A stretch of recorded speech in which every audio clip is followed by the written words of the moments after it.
Corona संकट से निपटने के लिए सरकार की ओर से लगातार कोशिशें की जा रही हैं। कोरोना के कहर का असर देश की अर्थव्यवस्था पर भी पड़ रहा है। इसलिए लॉकडाउन के दौरान दूसरी बार आरबीआई गवर्नर शक्तिकांत दास ने शुक्रवार को वीडियो कॉन्फ्रेंसिंग के जरिए कई और बड़े ऐलान किए। चलिए आपको आरबीआई के 5 बड़े ऐलान बताते हैं और साथ ही ये भी कि इससे किसे और कैसे फायदा मिलेगा। आरबीआई गवर्नर ने एक सबसे बड़ा ऐलान रिवर्स रेपो रेट को लेकर किया है। रिवर्स रेपो रेट में 25 बेसिस पॉइंट की कटौती की गई है। अब रिवर्स रेपो रेट 4% से घटकर 3.75% हो गया है।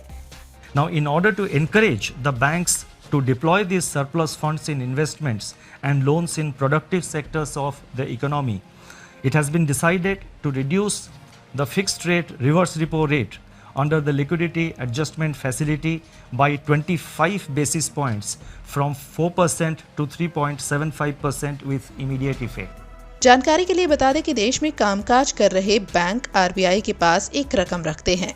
इस रकम पर आरबीआई उन्हें ब्याज देता है। भारतीय रिजर्व बैंक इस रकम पर जिस दर से बैंकों को ब्याज देता है उसे रिवर्स रेपो रेट कहते हैं। वहीं अब रिवर्स रेपो रेट में कटौती के जरिए आरबीआई बैंकों को ये संदेश देना चाहता है कि हमारे पास पैसे न जमा कराएं, बल्कि आप ग्राहकों को कर्ज दें। आरबीआई का दूसरा ऐलान है सिस्टम में नकदी संकट कम करने के लिए, लिक्विडिटी मेंटेन करने के लिए, जिसके लिए targeted long term repo operation शुरू किया गया है।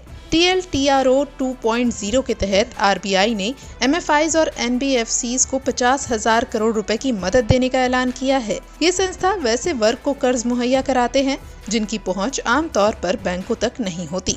It is observed that deployment of TLTRO funds so far has largely been to bonds issued by public sector entities and large corporates, especially in primary issuances. The disruptions caused by COVID-19 have, however, more severely impacted small and mid-sized corporates, including NBFCs and MFIs, in terms of their access to liquidity. So we have therefore decided to undertake what we call TLTRO operations 2, that is TLTRO 2.0. Accordingly, it has been decided to conduct targeted long-term repo operations TLTRO 2.0 for an aggregate amount of rupees 50,000 crore to begin with. Please mark my words, rupees 50,000 crore to begin with in tranches of appropriate sizes. दरअसल इसके जरिए RBI long term में भी बाजार में liquidity कम नहीं होने देने का भरोसा देना चाहता है। अब बात करते हैं तीसरे ऐलान की। आरबीआई गवर्नर शक्तिकांत दास ने इस दौरान National Bank for Agriculture and Rural Development यानी NABARD, Small Industry Development Bank of India यानी सिडबी और नेशनल हाउसिंग बैंक यानी NHB की ग्रामीण क्षेत्रों और NBFC के कर्ज प्रवाह के लिए महत्वपूर्ण भूमिका बताई है और कहा है कि कोविड-19 के दौरान इन संस्थाओं को बाजार से कर्ज मिलने में मुश्किल है। इसलिए नाबार्ड, सिडबी, NHB को 50,000 करोड़ रुपए की अतिरिक्त रीफाइनेंसिंग की सुविधा दी जा रही है। In view of the tightening of financial conditions in the wake of COVID-19 pandemic, these institutions are today facing difficulties in raising resources from the market. Accordingly, it has been decided to provide special refinance facilities for a total amount of rupees 50,000 crores to NABARD, SIDBI and NHB to enable them to meet sectoral credit needs. Now these amounts which I announced, that is totally 50,000 crore, of which 25,000 crore goes to NABARD, 15,000 crore goes to SIDBI and 10,000 crore goes to NHB. These amounts have been determined and decided in consultation with these institutions.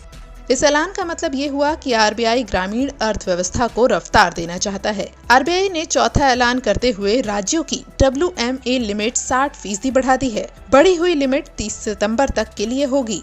Now been decided to increase the WMA limit of states by 60% over and above the level as on March 31st, 2020 to provide greater comfort to the states for undertaking COVID containment and mitigation efforts and also to plan their market borrowing programs better. WMA, जिसे veg and means advance कहते हैं, इसके तहत सरकार बाजार से उधार लेने की बजाय आरबीआई से कर्ज लेती है। आरबीआई के गवर्नर शक्तिकांत दास ने 5वां ऐलान करते हुए ये बताया है कि IMF ने इस हालात को ग्रेट लॉकडाउन कहा है और दुनिया को $9 ट्रिलियन का नुकसान होने का अनुमान है। वहीं भारत में 1.9% का पॉजिटिव ग्रोथ होगा। ये G20 देशों का सबसे तेज ग्रोथ है और जब कोरोना का दौर चला जाएगा तो भारत की GDP एक बार फिर 7% से ज्यादा की रफ्तार से बढ़ेगी।